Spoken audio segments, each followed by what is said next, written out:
Greetings. Thank you for joining me. Michael DDA here. We're continuing through Torah.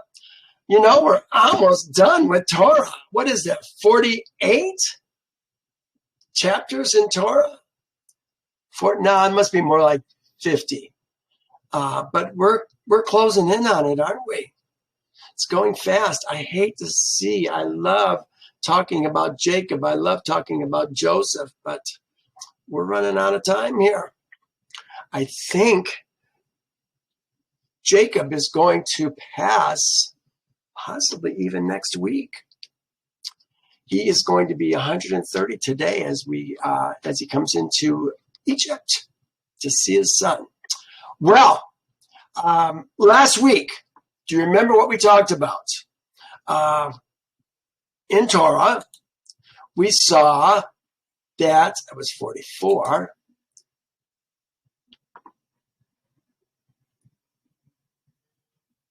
Joseph sent the brothers back with Benjamin and Simon, for that matter, and tested him one more time. You guys, you can see my laptop or my computer. Tested him one more time to see if they would fight for Benjamin, because he was talking about keeping Benjamin. It was the cup was found in Benjamin's sack. Well, they were irate. And you know what? Torah doesn't communicate what was going on near what Yasher has to say.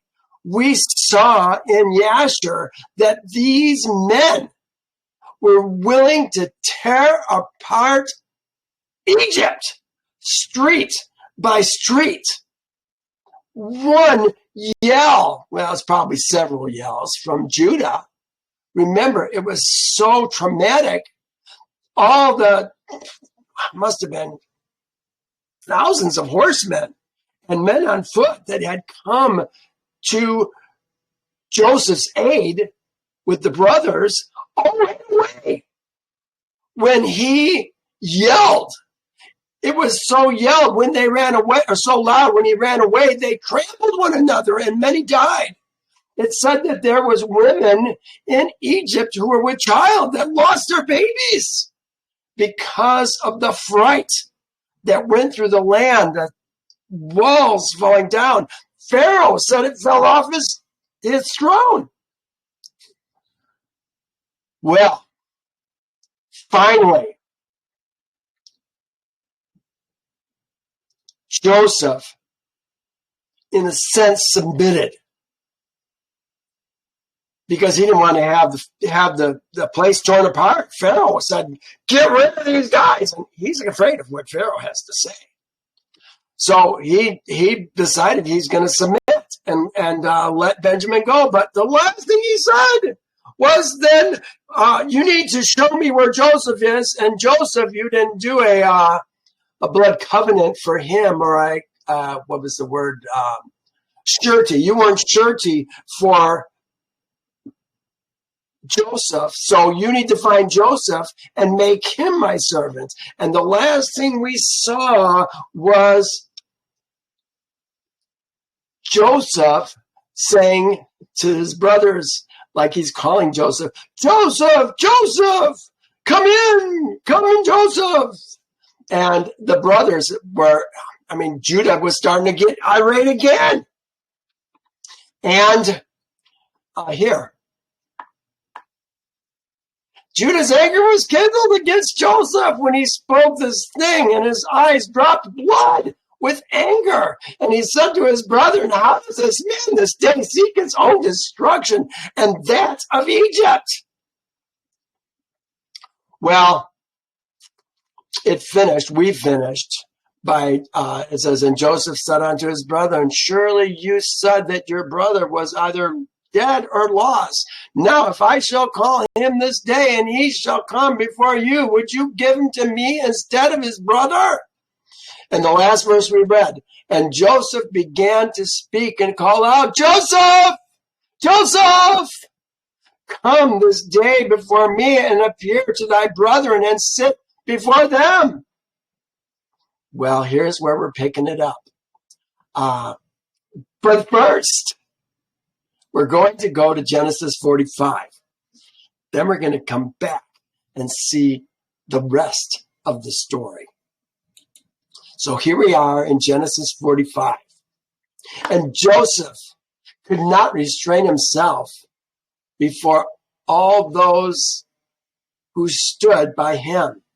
You know, they skipped everything, really, that went on. If you look at the chapter before this and what we see in Torah, we talked about them saying, your servant is surety for the lad. I shall bear the blame before my father. Please let your servant remain instead of the lad by the lad as a servant to Yehovah. And let the lad go back with his brothers. This is where we left off. For how shall I go up to my father if the lad is not with me, lest perhaps I see that evil that would come upon my father? Well, there's so much more that we don't see, because now, the very next verse, he's getting ready to let himself be known, so no one stood with him. Well, Joseph made himself known to his brothers. He sent everybody out. He stayed with his brothers. And he wept aloud, and the Egyptians and the house of Pharaoh heard it. How did the house of Pharaoh hear Joseph weeping aloud? I think he heard the story of Joseph weeping aloud, because this is not Pharaoh's house. And he wept aloud, and the Egyptians and the house of Pharaoh heard it. And Joseph said to his brothers, I am Joseph. The very next words that come out of his mouth, does my father still live? Oh, doesn't that just show the heart of Joseph? But look what it says. But his brothers could not. Do I have this? Yeah, I do. His brothers could not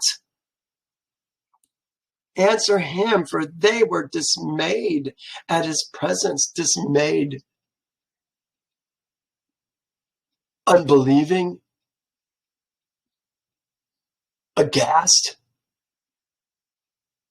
Oh my gosh. What? Can you just imagine what they're thinking?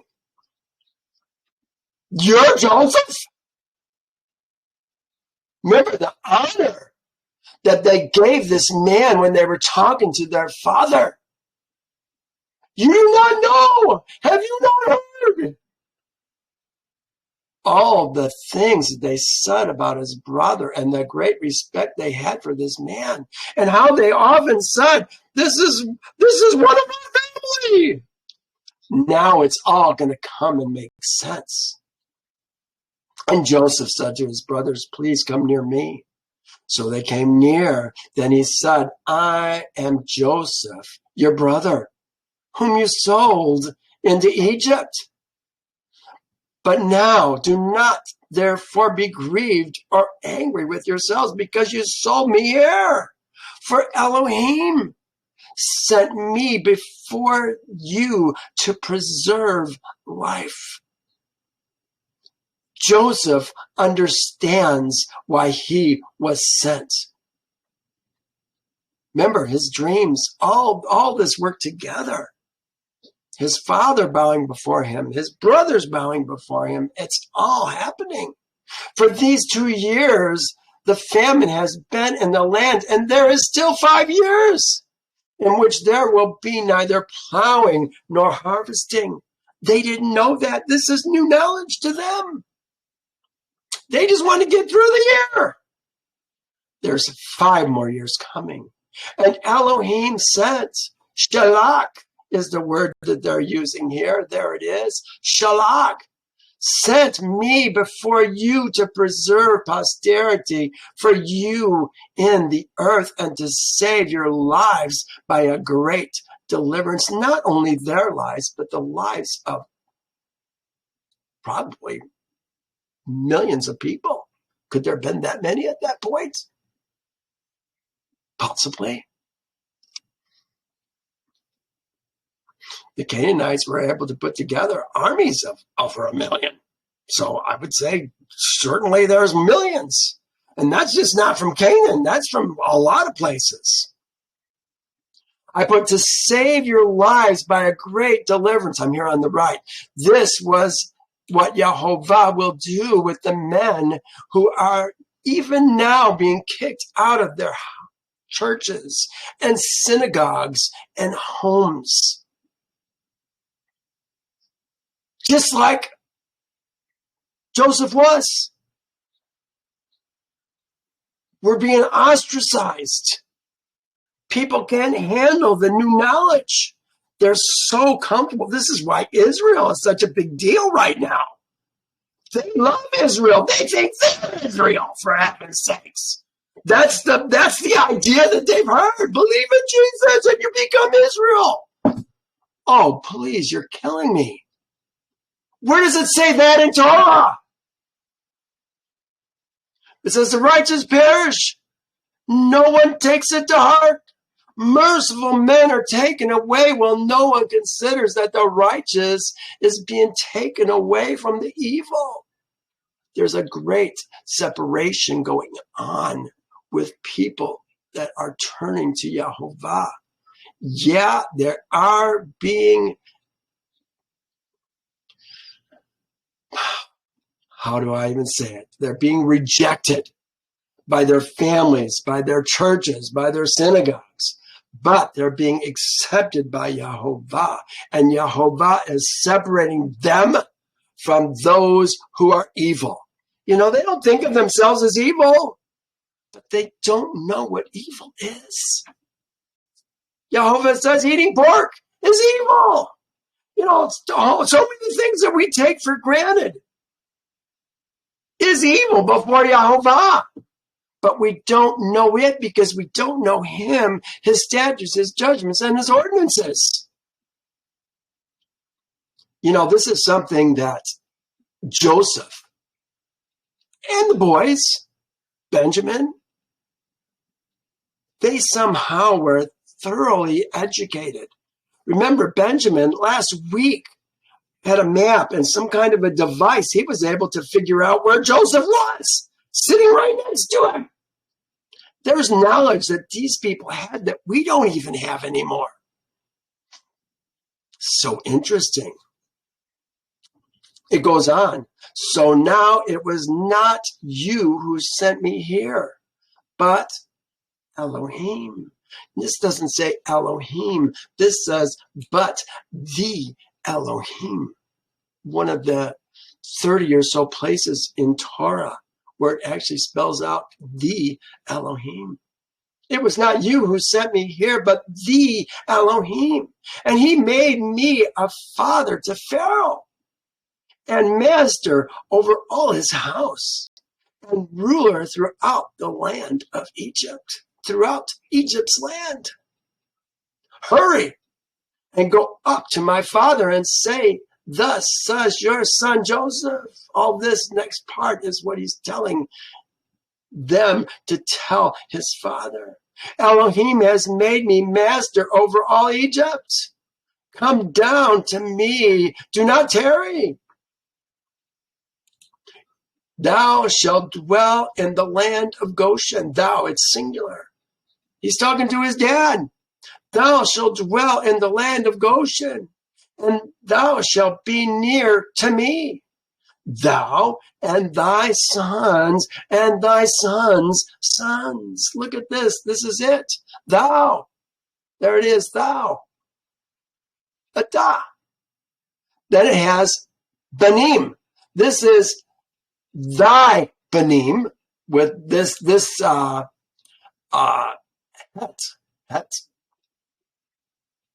No. I'm spacing out on what it is right now. This says they. This says your, b'nai of yours, banim of yours, and then it says they again. So we're talking about thus thou dost dwell in the land. Thou hast dwelt in the land of Goshen. Thou.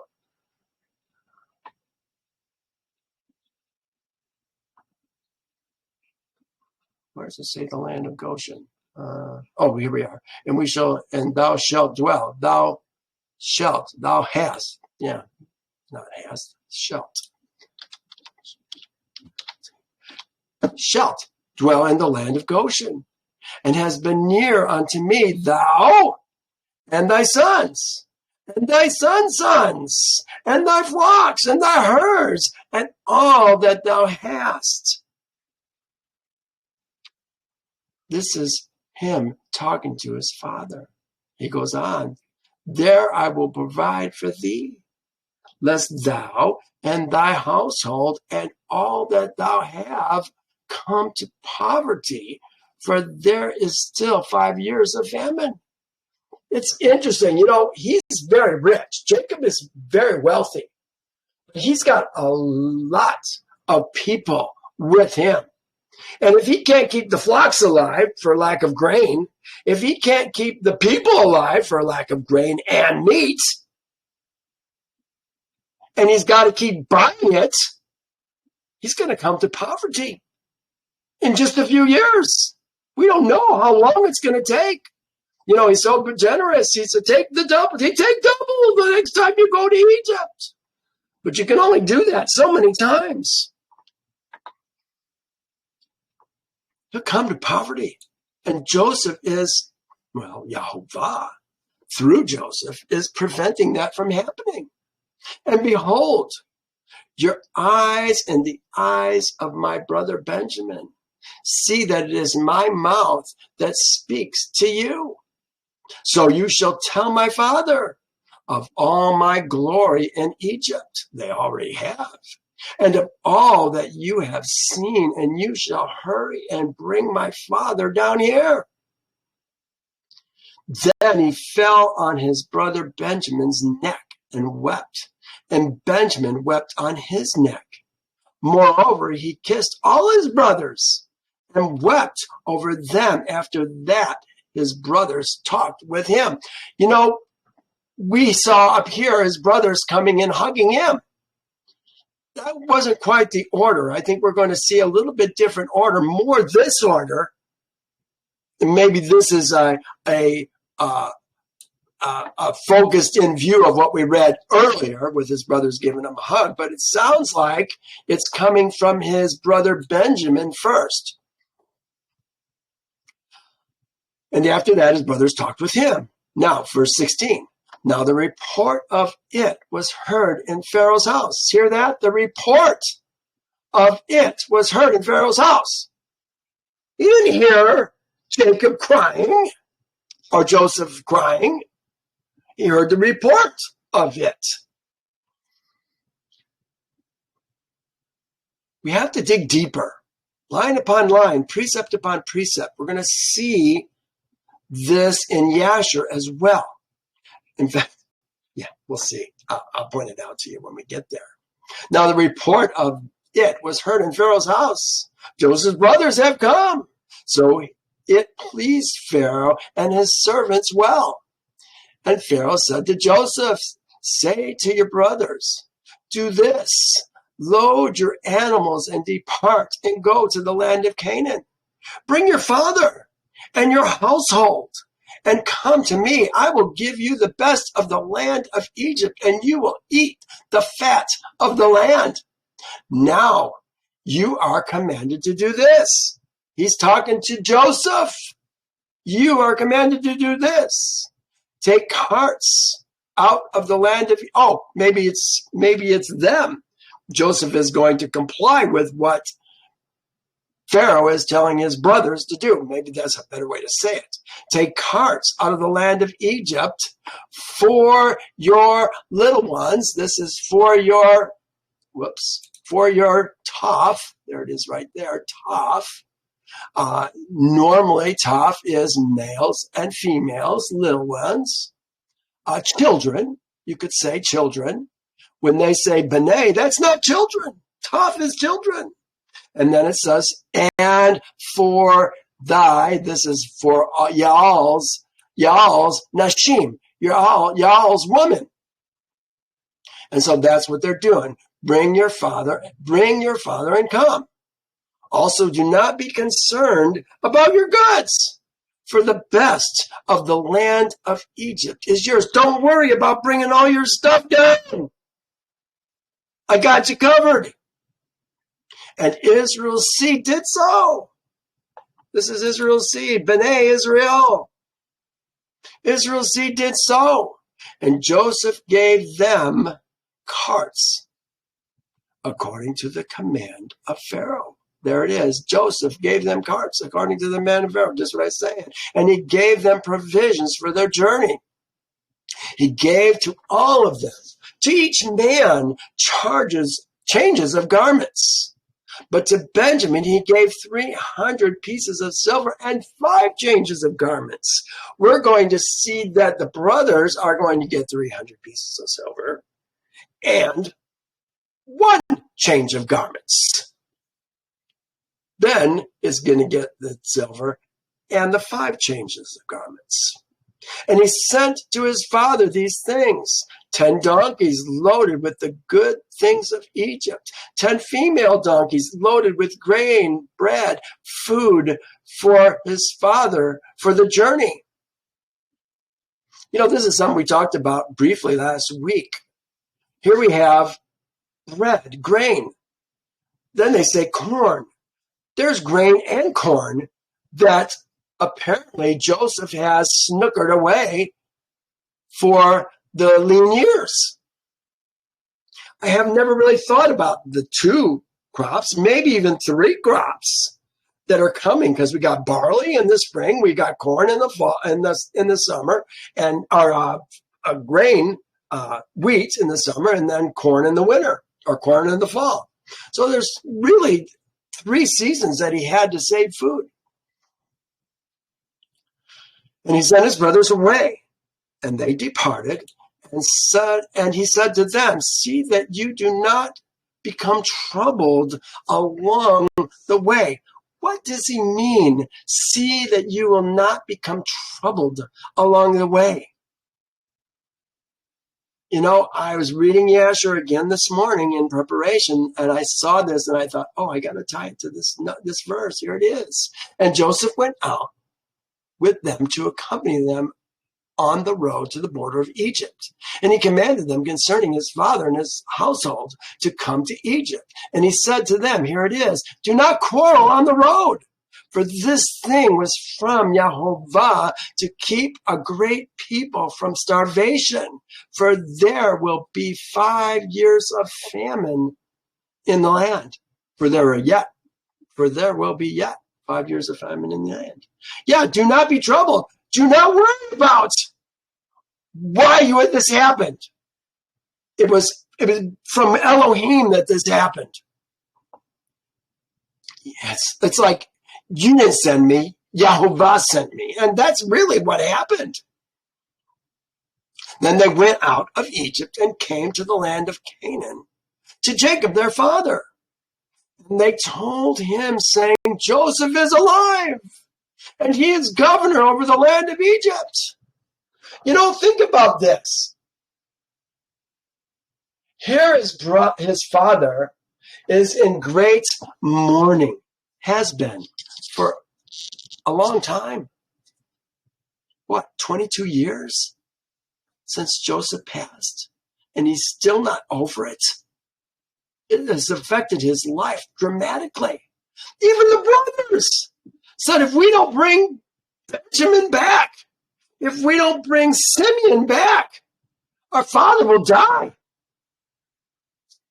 Now, here they're bringing him back, and right away, according to this, Joseph is alive. He's governor over the land of Egypt. Well, here's Jacob having a heart attack and falling over dead because he can't take this information in like this. I believe the boys were much more careful, and we're going to see that in Yasher. Let me finish this chapter. He is governor over all the land of Egypt. And Jacob's heart stood still. Yeah, because he did not believe them. I think that's how it would have happened. His heart might have stopped.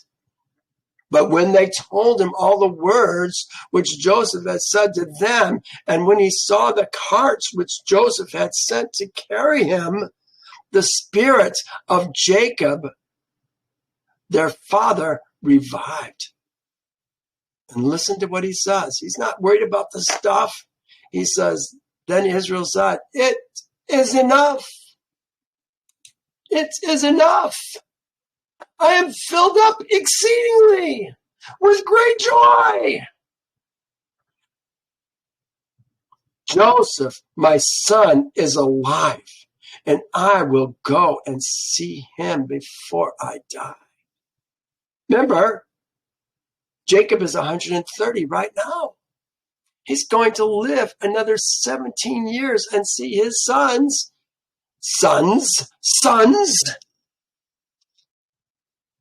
before he dies. He's already seeing his sons, but he's going to see his sons before he dies. Well, let's turn to Yasher and see how this works out. I think you're going to find it very interesting. And when Joseph spoke this thing before them, they looked. Remember, he said, Joseph, Joseph, come this day before me and appear to thy brethren and sit before me. You're going to be my slave.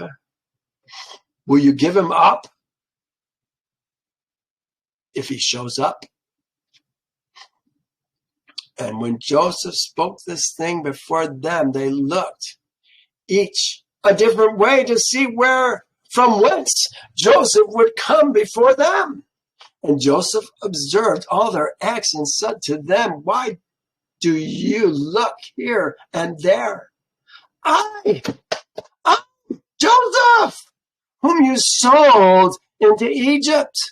Now therefore let it not grieve you that you sold me for a support during the famine. Did the Elohim send me before you? I was a shalach before you, sent by Elohim. There it is, the Elohim. This is the same portion. And his brethren were terrified when they heard the words of Joseph. Remember, we're still in the same mode that we were talking about last week. They're ready to tear down Egypt. And finally, when Pharaoh sent word to Joseph, Joseph is starting to capitulate a little bit to their demands. Okay, you can take Benjamin back, but you got to leave Joseph. This is his way. Remember, it said last week, he was looking for a pretense to make himself known to his brother. And this is it. This is the pretense. So, the brethren were terrified at him. Were they terrified because they sold their brother into Egypt? Remember, whose idea was it? It was Judah's idea to sell him into slavery. And so what does it say? His brethren were terrified at him when they heard the words of Joseph, and Judah exceedingly terrified at him. And when Benjamin heard the words of Joseph, look at this is Benjamin now. The brothers are terrified. But now Benjamin's going to come in. See, you don't see this in Torah. And when Benjamin heard the words of Joseph, remember, he had been taken into the back room. His brothers knocked down the door to confront Joseph. And now here comes Benjamin. And when Benjamin heard the words of Joseph, he was before them in the inner part of the house. And Benjamin ran unto Joseph, his brother. Remember, Joseph already let Benjamin know who he was. Don't Tell your brothers it's a secret. We're going to test them. And embraced him and fell upon his neck. And they wept. They, I think Joseph and Benjamin, wept. And Joseph's brethren saw that Benjamin had fallen upon his brother's neck and wept with him. They all fell upon Joseph and embraced him, and they wept with a great weeping with Joseph. Oh, what a delightful family reunion. And the voice was heard in the house of Joseph. The voice, not in the house of Joseph, in the house of Pharaoh, that they were Joseph's brethren. And it pleased Pharaoh exceedingly, for he was afraid of them, lest they should destroy Egypt. Remember, the voice. What was the voice? The voice was the noise that Judah had made, that made walls fall, him fall off his throne, men die, women miscarry. That was the voice heard in the house of Pharaoh. And they were Joseph's brethren, thankfully. And it pleased Pharaoh exceedingly. Yes, they're not there to destroy Egypt, for he was afraid lest they should destroy Egypt. There it is right there. Helps when you put it all together. And Pharaoh sent his servants unto Joseph to congratulate him concerning his brethren who had come to him. And all the captains of the armies and the troops that were in Egypt came to rejoice with Joseph. And all Egypt rejoiced greatly about Joseph's brethren. Do you think part of the reason they were rejoicing was because these guys are not enemies, they're going to be friends? Do you think that they would have gotten the best land of Goshen if Pharaoh wasn't so afraid of what these men could do? And being relatives of Joseph at the same time.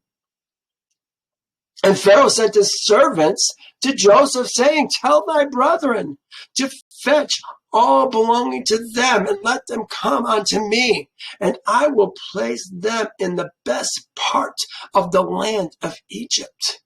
And they did so. Tell the brothers. That's what they did. They told the brothers, bring your family to Egypt. We'll give you the best part. And Joseph commanded him that was set over his house to bring out to his brethren gifts and garments. And he brought out to them many garments, being robes of royalty, and many gifts. And Joseph divided them amongst his brethren. And he gave unto each of his brethren a change of garments of gold and silver, and 300 pieces of silver. See, they got the silver too. Joseph commanded them all to be dressed in these garments and to be brought before Pharaoh. Must have been a sight, these powerful men of Elohim, dressed in silver and gold, coming before Pharaoh. Especially after he heard the stories about what happened. And Pharaoh, seeing all that Joseph's brethren were valiant men, yeah, he knew that, of beautiful appearance, he didn't know that, he greatly rejoiced. And they afterwards went out from the presence of Pharaoh to go to the land of Egypt, Egypt's land, to their father, and their brother Benjamin was with them. Yes, he got to go too. And Joseph rose up and gave them 11 chariots from Pharaoh, 11 chariots, one for each brother. Joseph gave them his chariots, upon which he rode on the day that he was crowned in Egypt, to fetch his father to Egypt. Ooh, isn't that neat? The second best chariot wasn't even, well, somebody must have driven it, unless they pulled it somehow, was used to bring his father back to Egypt. what honor Joseph is giving to Jacob. And Joseph sent to all his brothers' children garments to their numbers, and 100 pieces of silver to each of them. So they got 100 pieces of silver. And he also sent garments to the women of his brethren from the garments of the king's women. He sent them. So even the women, the men's women, are going to get garments. And he gave to each of his brethren 10 men, servants. These are permanent servants, servants to go with them to the land of Canaan, to serve them, to serve their sons, and all belonging to them in coming to Egypt. All belonging to them in coming to Egypt. These are going to be permanent servants. And Joseph sent by the hand of his brother Benjamin 10 suits of garments for his 10 sons, above the rest of Jacob's seed's sons.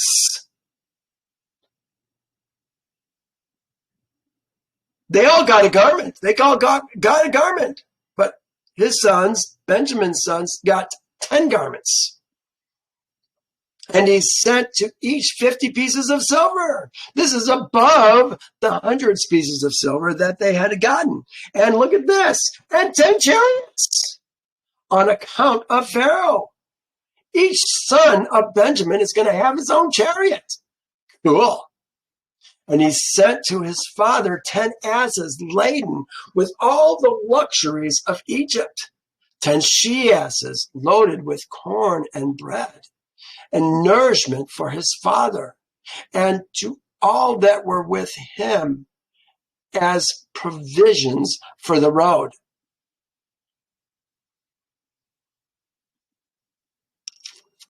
He sent to his sister Dinah. I think it's neat that Dinah got singled out, being the only daughter of Jacob. Joseph wanted to bless her. And he sent to his sister Dinah garments of silver and gold, frankincense and myrrh, aloes for women's ornaments, in great plenty. And he sent the same to the wives. Sent the same from the wives of Pharaoh to Benjamin's wives. Remember, Benjamin, 10 sons, he's got 2 wives. And he gave, so kind of the 2 women, Benjamin's woman was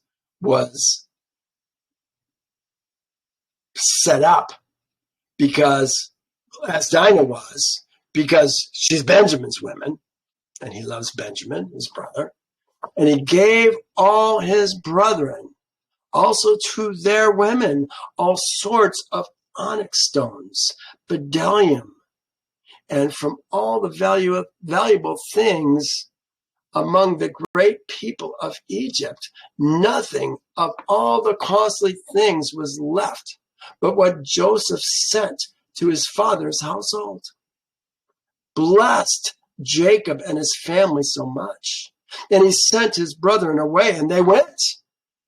Now they're finally going. And he sent his brother Benjamin with them. And Joseph went out with them to accompany them on the road unto the borders of Egypt.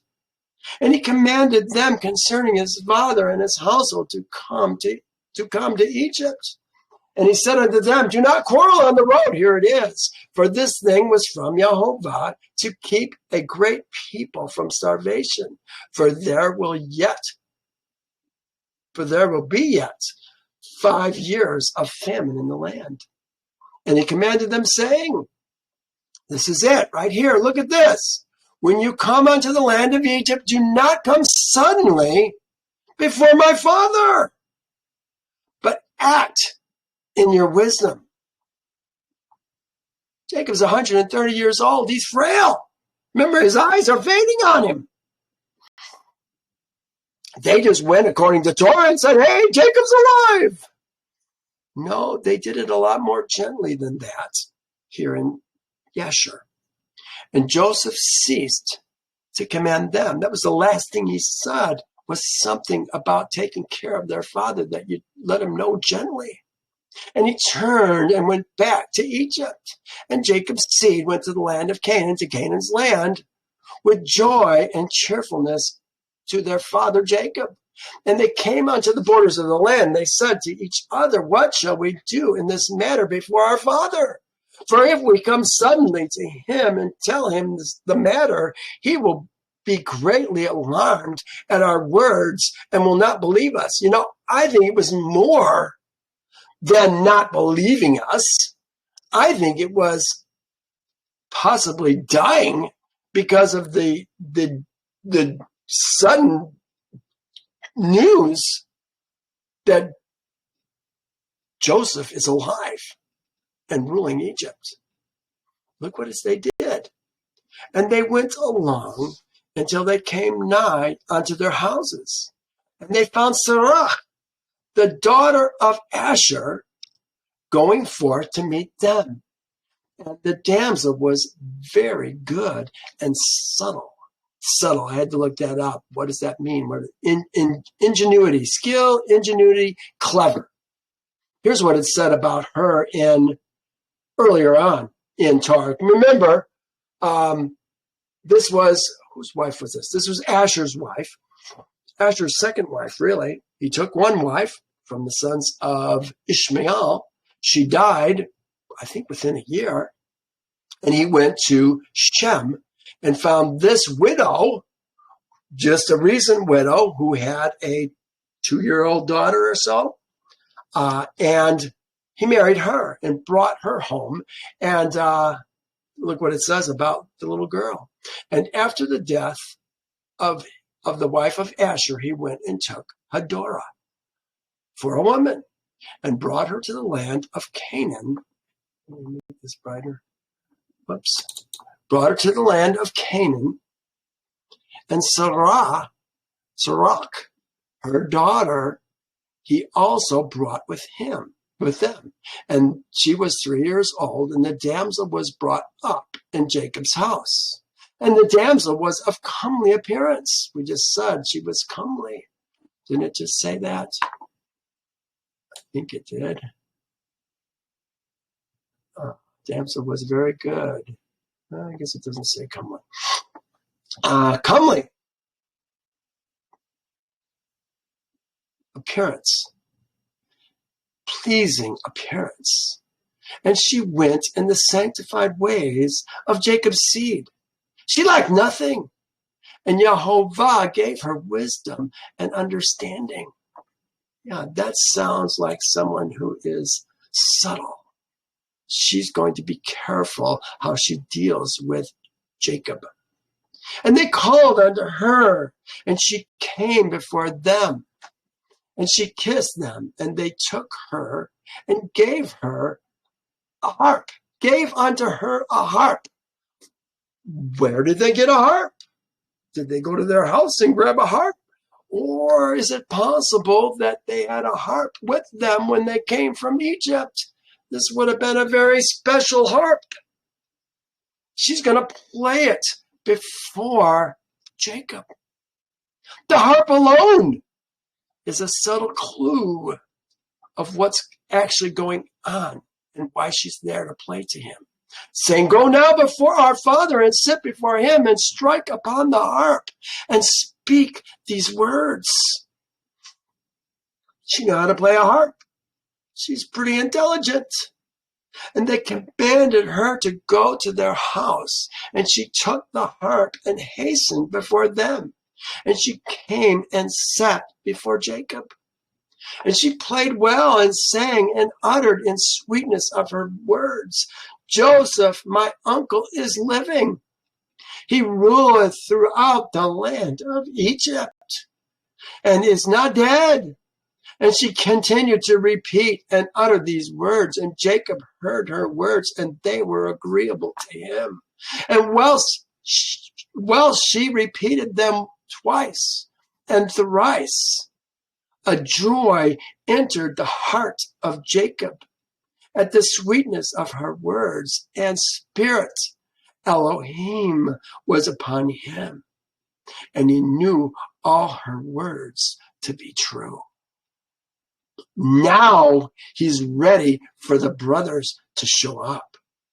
And Jacob blessed Sarah when he spoke these words, when she spoke these words before him. And he said unto her, My daughter, may death never prevail over thee, for thou hast revived my spirit. Only speak yet before me as thou hast spoken, for thou hast gladdened me with all thy words. And she continued to sing these words, and Jacob listened to it, and it pleased him, and he rejoiced. And spirit Elohim was upon him, not the Spirit of God. Spirit Elohim. This is Jehovah is upon him. Jehovah Spirit. Whilst he was yet speaking with her, behold, his sons came to him with horses and chariots, royal garments, and servants running before them. Oh, there's some you don't see every day. Look at there, Maudie. And Jacob rose up to meet them and saw his sons dressed in royal garments. And he saw all the treasures that Joseph had sent to them.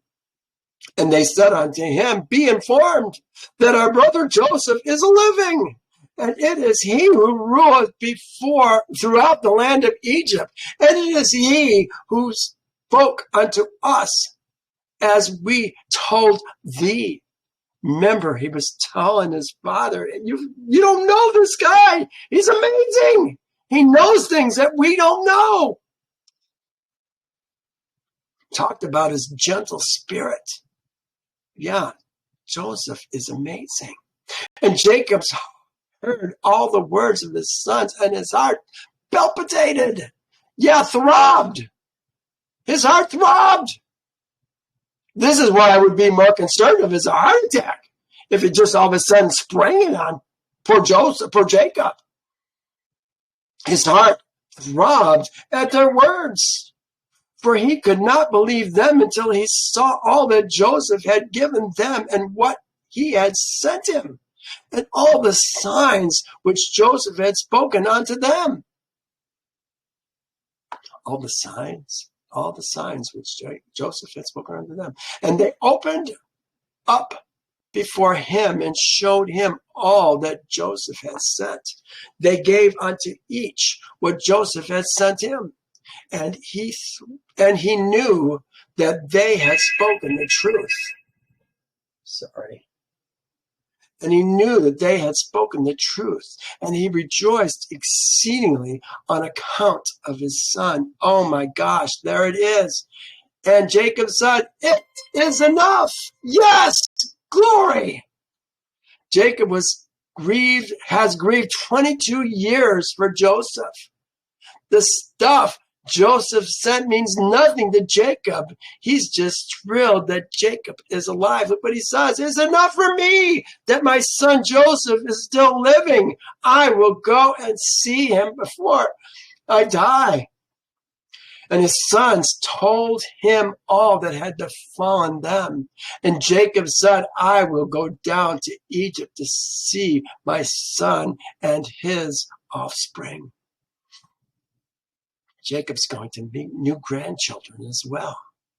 And Jacob rose up and put on the garments which Joseph had sent him. And after he had washed and shaved his hair, he put upon his head the turban which Joseph had sent. And the people of Jacob's house and their women, I think this is interesting, the people of Jacob's house and their women. What does that say? Who are the people of Jacob's house? Are they women or are they men? The people of Jacob's house and their women put on the garments which Joseph had sent to them.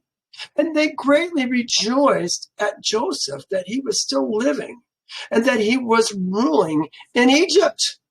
And all the inhabitants of Canaan heard this thing, and they came to rejoice much with Jacob that he was still living. Can you imagine?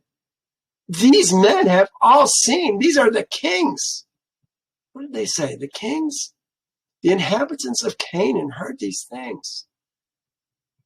And they came and rejoiced. They saw the grief, the grieving that Jacob had been doing for 22 years. Now look at this. And Jacob made a feast for them for 3 days. And all the kings of Canaan and the nobles of the land ate and drank and rejoiced in the house of Jacob. Here we are in the midst of a famine. And Jacob is going to give the whole community a feast in the midst of a famine. And not just a feast, a 3-day feast. Wow.